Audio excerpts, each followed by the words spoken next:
안녕하세요. 연 끊고 살다가 갑자기 나타난 시부모님과 그런 시부모님의 사랑에 목마른 남편의 장단을 맞춰줄 수 없어 이혼한 30대 여성입니다. 남편하고는 오랫동안 아는 사이로 지냈습니다. 그러다 제 나이 29, 남편 나이 28에 무슨 바람이 불었던 건지 갑자기 남편이 저한테 들이대기 시작했어요. 그전까지는 연락이나 가끔 주고받았지 차 한 잔 따로 마셔본 적도 없었으면서 말이죠. 아무튼 남들 다 하는 연애 나도 한번 해보자는 비교적 가벼운 마음으로 만나기 시작했네요. 그런데 사귄 지 2년쯤 되었을 때 아이가 생겼습니다. 지금이야 눈에 넣어도 아프지 않을 딸아이이고 아이의 존재에 감사한 마음뿐이지만 그 당시에는 얼마나 당혹스럽던지. 남편은 처음부터 저랑 결혼할 생각이었다며 좋아했지만 저는 혼란스러운 마음이 컸어요. 게다가 기뻐하는 남편의 반응과 달리 시댁에서 보인 반응은 차갑기 그지 없었습니다. 여자가 몸가짐을 어떻게 하고 다녔으면 그렇게 애가 쉽게 생기냐는 충격적인 발언도 서슴지 않으셨죠. 그리고 제가 남편보다 1살 연상이라는 사실도 마음에 안 든다 하셨어요. 여자 나이가 많아서 멀쩡한 애나 나오겠냐 하시면서요. 그래서 결국 임신 사실을 알고 2달쯤 됐을 때 남편에게 제가 아이는 지우겠다고 헤어지자고 했습니다. 그런데 남편이 제발 자기만 믿고 따라와 줄 수는 없겠냐며 제 앞에서 무릎을 꿇고 엉엉 울더라고요. 뿐만 아니라 저 몰래 친정부모님을 만나서도 자기가 지금부터 저와 뱃속의 아이를 위해서는 뭐든지 할 테니 제발 장인장모님이라도 저희 편이 되어주시면 안 되겠냐고 통사정을 하더래요. 그래서 결국 시부모님의 반대에도 불구하고 저희는 부부의 연을 맺었습니다. 참고로 어머님은 식장의 끝끝내 모습을 보이지도 않으셨고요. 그래서 이후로 한동안 시댁과는 연을 끊고 지냈습니다. 저희가 신혼여행에서 돌아와 시댁에 인사를 드리러 갔을 때도 문전박대를 하셨고 아이 출산이 임박하여 연락을 드렸을 때도 관심 없다 하셨으니까요. 그리고 매번 그런 상황을 맞닥뜨리니 어느 순간부턴 더 이상 뭘 어떻게 얼마나 노력을 해야 할지 모르겠대요. 그래서 솔직히 언젠가부턴 에라 모르겠다 될 대로 되겠지 않은 심정으로 내버려뒀습니다. 남편도 처음에는 매번 돌아오는 시부모님의 냉랭한 반응에 힘들어하는 눈치였지만 언젠가부턴 저와 마찬가지로 마음을 접은 듯 했고요.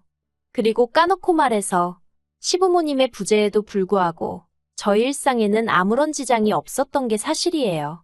게다가 친정부모님께서 아이에게 워낙 큰 사랑과 지원을 해주셔서 아이가 조부모의 사랑을 모르고 자란 것도 아니었고요. 그런데 그런 시부모님한테 연락이 온 건 저희 아이가 4살이 되던 해였습니다. 모르는 번호로 전화가 걸려와 무심코 받았는데 어머님이셨어요.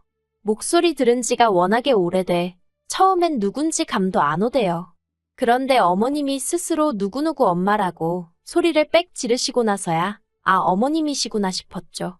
사실 살면서 어머님 아버님 생각을 많이 자주 한 것은 아니었지만 우연이라도 마주치게 되면 어떻게 첫마디를 건네야 할까 하고 이런저런 상상을 가끔 하곤 했었는데 갑자기 어머님과 이야기를 나누게 되니 그간의 생각들은 온데간데 없이 사라지고 순간 정신이 멍해지는 듯 했습니다. 하지만 이내 잘 지내셨냐 어쩐 일로 연락을 다 주셨냐 물었네요. 어머님의 목소리는 긴장은커녕 예전과 다름없이 날카롭고 냉랭했습니다. 그리고 꺼내신 첫마디가 먹고 살만하냐는 거였어요. 당시 저희 남편은 친정아버지 회사에서 일을 배우고 있었고 저는 프리랜서 작가로 일했거든요.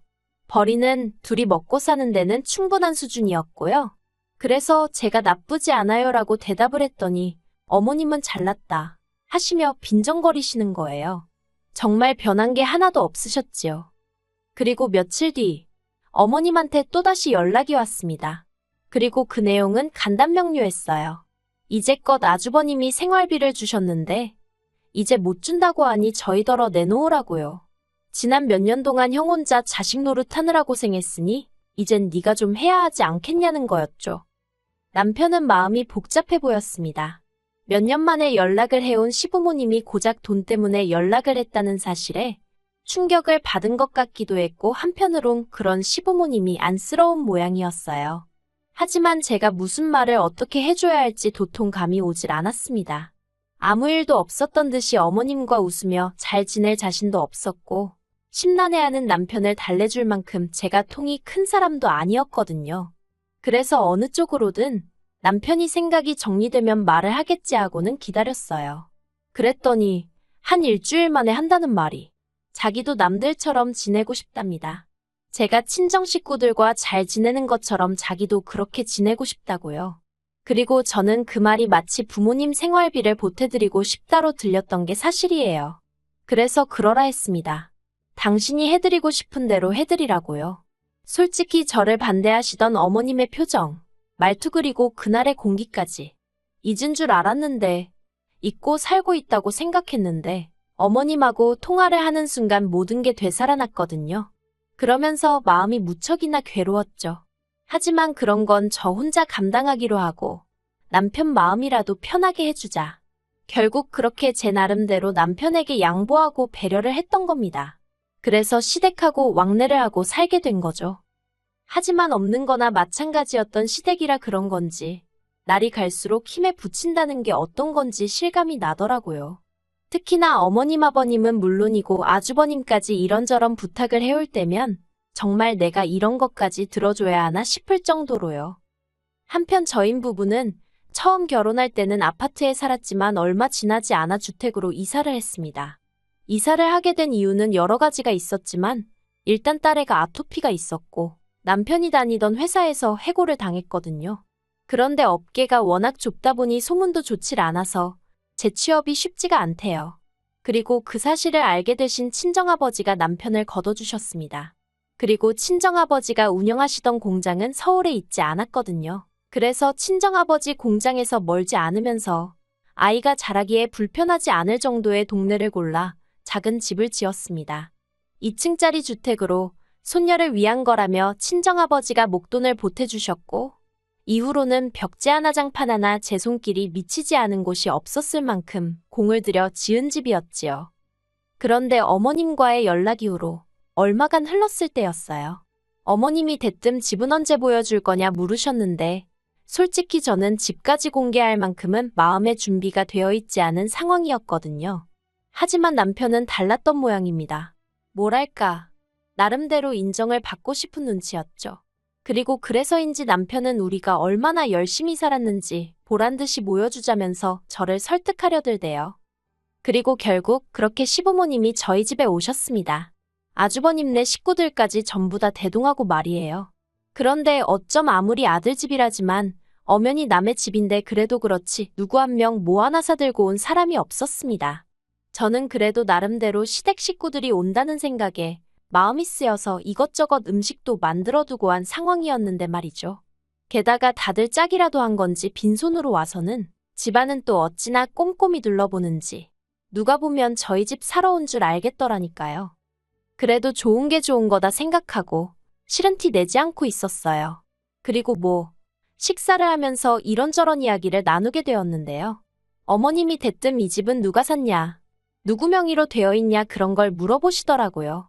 그리고 저는 제 명의로 되어 있지만 친정아버지가 많이 도와주셨다고 대답하려고 했어요. 그게 사실이었으니까요. 그런데 남편이 자기 명의고 자기가 번 돈으로 샀다고 그러는 겁니다. 깜짝 놀랐어요. 생전 거짓말이라곤 못하는 사람인 줄 알았는데 아무렇지도 않게 그런 소리를 해서요. 하지만 이내 그래 어머님 아버님 앞이라 잘 보이고 싶어서 그러나 보다 하곤 별말은 안 했습니다. 그리고 이후로 어머님이 남편한테 직장 다니는 건 어떻냐 이런저런 이야기를 물어보시면서 하시는 말씀이 아무리 사위라도 사위는 백년손님이니 친정부모님이 막대하지 못하게 하라나요. 그래서 이때는 제가 아무리 사위라도 직장에서는 부하 직원이니 제가 친정부모님께 뭐라 말씀드릴 게 못 된다고 한마디 했고요. 그리고 얼마 후 시부모님이랑 아주버님네가 이제 그만 가봐야겠다며 일어나는데 남편이 부랴부랴 방에서 지갑을 가지고 나오더니 시부모님 손에 흰 봉투 하나 그리고 시조카 손에 또 봉투 하나를 들려주대요. 저랑은 전혀 상의된 일이 아니라서 당황스러웠는데 더 당황스러웠던 건 그 자리에서 봉투를 열어보는 어머님의 모습이었습니다. 게다가 옆에 계시던 아버님은 줄 거면 따로 줘야지 왜 같이 주냐며 투덜거리시더라고요. 아무튼 그렇게 사람들이 돌아가고 남편한테 제가 좀 전에 있었던 일을 따졌어요. 진명이는 왜 거짓말을 하고 돈을 드릴 생각이었으면 적어도 나랑 상의는 했어야 하는 거 아니냐 했죠.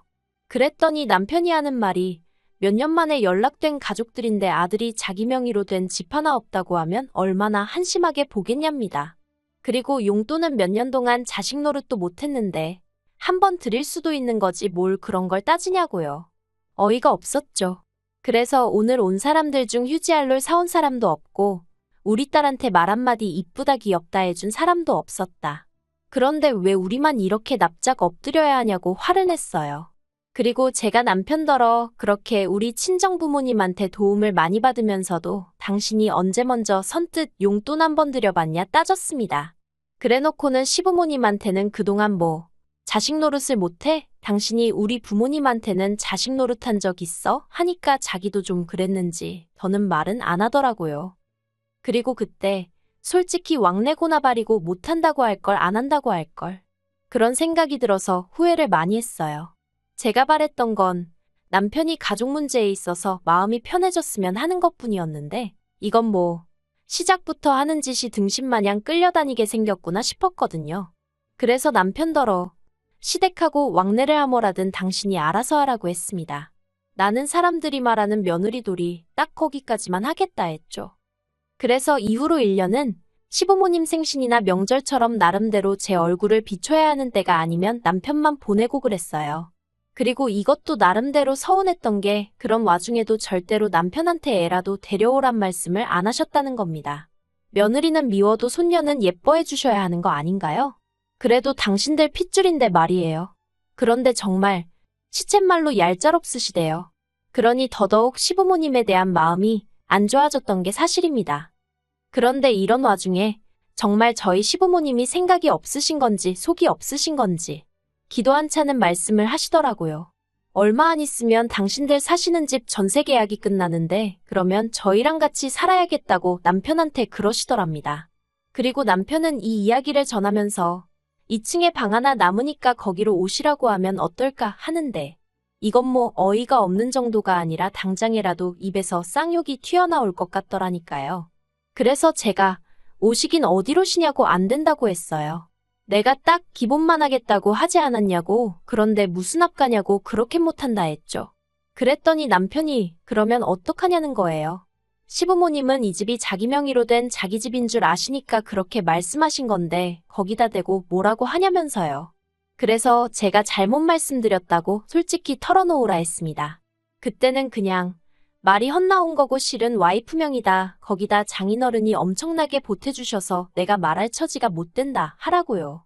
그랬더니 남편이 저더러 정말 너무하다면서 이번에는 자기도 시부모님한테 인정 좀 받고 싶은데 그걸 안 도와주려는 거냐며 황당하고 어이가 없어서 말 한마디도 더는 섞고 싶지 않더군요. 그래서 너는 떠들어라 나는 모르겠다 하고 먼저 자리에서 일어났습니다. 그리고는 딱 한마디만 덧붙였어요. 어머님 아버님이 여기 이사 들어오시는 날이 당신이랑 나랑 이혼도장 찍는 날인 줄 알라고요. 그런데 남편은 제 말을 귓등으로 들은 건지 올 4월이었습니다. 그 무렵에는 어쩔 수 없이 일 때문에 서울에 나갔다 와야 하는 상황이 몇 번 있었거든요. 그리고 그날도 일 때문에 이른 아침부터 점심 무렵까지 서울에서 약속이 빼곡히 차 있었어요. 그래서 딸애는 전날 친정어머니께 맡기고 새벽 5시 반에 집을 나섰죠. 그런데 점심 약속이 캔슬이 되면서 생각보다 일찍 일정이 마무리되었습니다. 일에 시달려서인지 오로지 빨리 집에 가고 싶은 마음뿐이라 평소라면 바깥 구경도 할 겸 버스를 탈 건데 택시를 탔어요. 그리고 거의 집에 다 도착했을 때쯤 저는 생각지도 못한 광경을 보게 되었습니다. 집 앞에 웬 이삿짐 차량이 와 있었고 보아하니 이제 막 짐을 내리기 시작한 듯 하더라고요. 그리고 그 앞에는 뭔가를 지시하는 저희 남편과 시부모님이 계셨죠. 순간 남편과 눈이 마주쳤는데 남편이 화들짝 놀라는 게 저는 신발이 벗겨지는 줄도 모르고 뛰어가 들고 있던 핸드백으로 남편을 후려쳐버렸습니다. 그리고는 지금 이게 무슨 상황이냐고 냅다 소리를 질렀네요. 그랬더니 어머님이 제 머리채를 잡으시곤 이게 미쳤냐며 뭐하는 짓이냐입니다. 그리고 솔직히 저도 머리채가 잡혔으니 아팠을 거 아니에요. 그러니 본능적으로 어머님을 밀치듯 떼어냈어요. 그러자 이번엔 다시 남편이 저더러 진정 좀 하라며 그래서 제가 이삿짐센터 직원들한테 이거 지금 이 집으로 이사 들어가는 거냐니까 그렇답니다. 어이가 없어서 내가 집주인이라고 오늘 여기 이사 계획 없다고 했죠. 그러자 직원들도 분위기가 이상하단 걸 알아챘는지 어수선해지더니 그럼 이거 다 어떡하냐입니다. 그래서 가지고 온 주소로 돌려보내던지 알아서 하라고 했어요. 아무튼 내 집에는 못 들인다고요. 그리고는 남편더러 내 말이 웃음냐고 했습니다. 어머님 아버님 모시고 오는 날 이혼이라고 하는 게 농담인 줄 알았냐고요. 그런데 그런 상황 속에서도 어머님은 저더러 네가 뭔데 내 아들 집에 내가 들어간다는데 난리냐며 저더러 꺼지라는 거예요. 그래서 제가 어머님더러 아드님이 말 안 하더냐고 이 집 제 집이라 했어요. 저희 친정아버지가 무지막지하게 도와주셔서 산 제 집이라고요. 그랬더니 남편이 저더러 입 조심하라면서 악을 쓰대요. 그리고는 뭐라더라. 집만 제 명의일 뿐이지 자기 지분이 왜 없냐입니다. 부부간의 명의가 무슨 소용이냐면서요. 자기도 자기 주장할 권리가 있다나 어떻다나. 말 같지도 않은 소리를 신나게 떠들더라고요.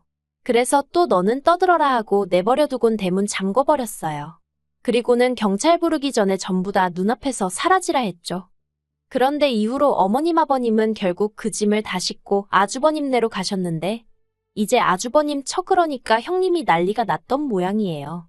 남편 말이 저 때문에 그 집도 지금 이혼한다 소리가 나왔다며 형수가 저를 가만 안 둔다고 벼르고 있다나요? 그래서 저도 자기가 가만 안 두면 별 수 있냐 받아쳤어요.